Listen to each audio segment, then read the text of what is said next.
آپ کو یہ نیت کرنی ہے کہ مکہ مکرمہ میں کتنے دن رکنا ہے. آیا 15 دن پورے یا اس سے زیادہ؟ آیا 10 دن 12 دن 13 دن یا 14 دن یا 15 دن سے کم؟ اگر 15 دن سے کم آپ مکے میں رکنے کی نیت کریں گے تو آپ نے مسافر، اور اگر 15 دن یا اس سے زیادہ رکنے کی نیت کریں گے تو آپ نے مقیم.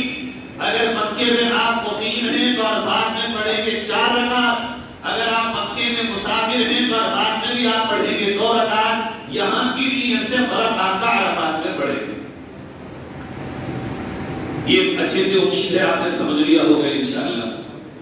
اس کے بعد آپ کا مرحلہ ہوتا ہے حج کا شروع ہونے سے پہلے ایک اہم مرحلہ کہ آپ مکہ مکرمہ میں اب رہیں گے. کرنا کیا ہے؟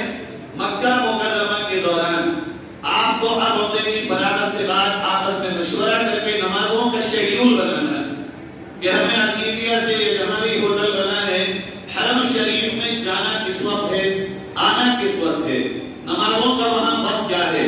سب سے بہتر تو یہی ہے اور ہونا بھی چاہیے کہ مکہ مکرمہ میں قیام کے دوران 5 نمازیں ہماری کعبے میں ہوں اور اللہ کے حرم میں.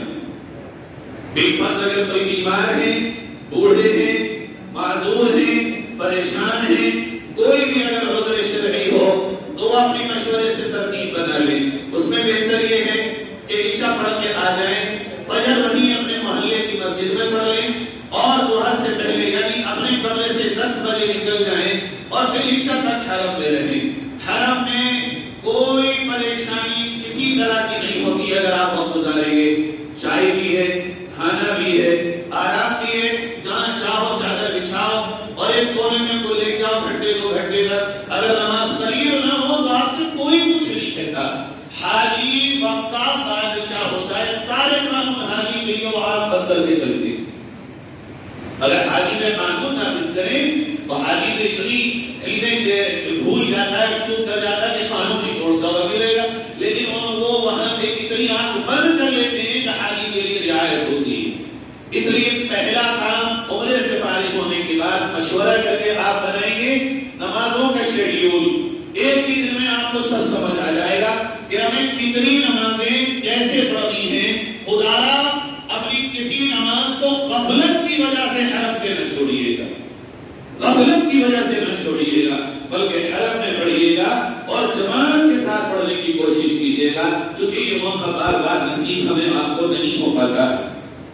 دوسری بات، آپ جب مکہ مکرمہ 2 کام وہ ہیں جو صرف مکے میں ہو سکتے ہیں اور دنیا کے کسی شہر میں نہیں ہو سکتے، اور وہ ہے عمرہ اور طواف.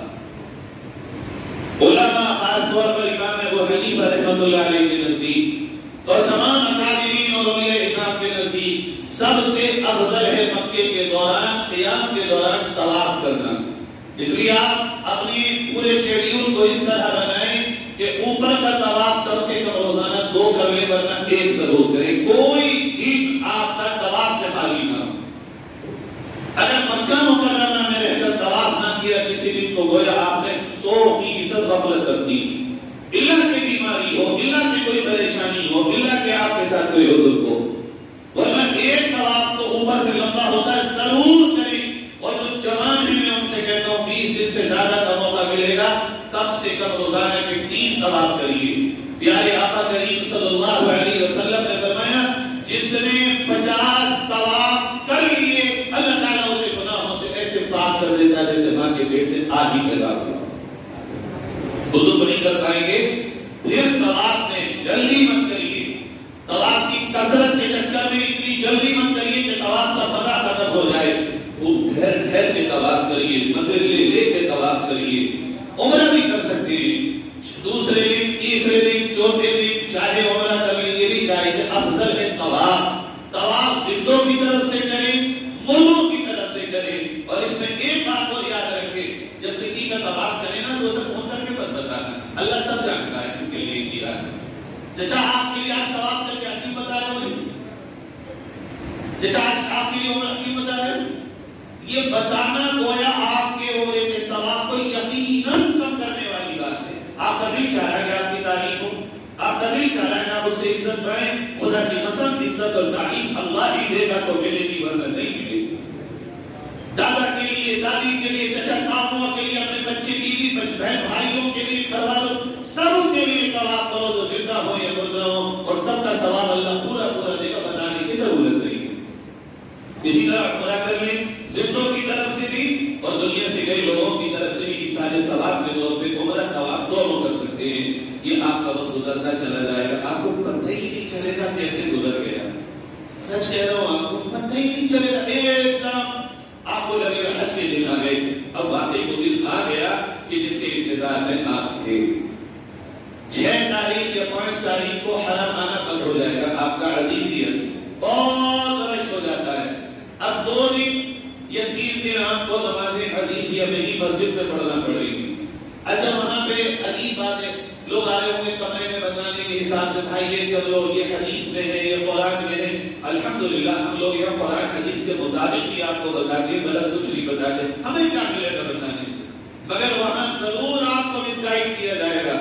خیموں میں بھی لوگ آئیں گے، کمروں میں بھی لوگ آئیں گے، سننا سب کی مگر کرنا وہ تو یہاں بتا بھی رکھے گا۔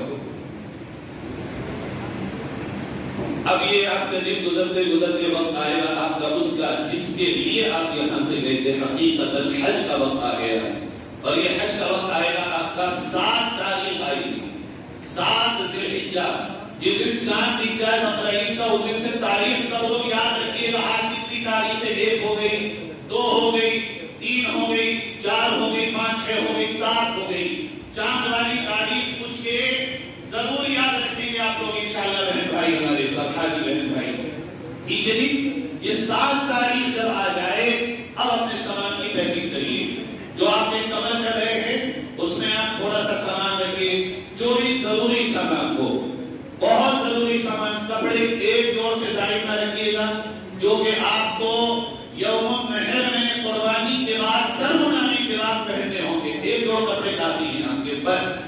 احرام کی شروع سے ہی میں نے پہلے سال کی کہا تھا، اب پھر کہتا ہوں، جو بھی حاجی بھائی جا رہے ہیں 3 چادریں رکھیں، 2 نیچے کی 1 اوپر کی، 3 چادریں ضرور رکھیں، 2 نیچے کی 1 اوپر کی۔ نیچے کی چادر کبھی کبھی باتھ روم میں خراب ہو جاتی ہے، پیشاب کا قطرہ بھی ٹپک جاتا ہے، چھینٹیں بھی آ جاتی ہیں، تو نیچے کی 1 چادر ایکسٹرا رکھیے گا۔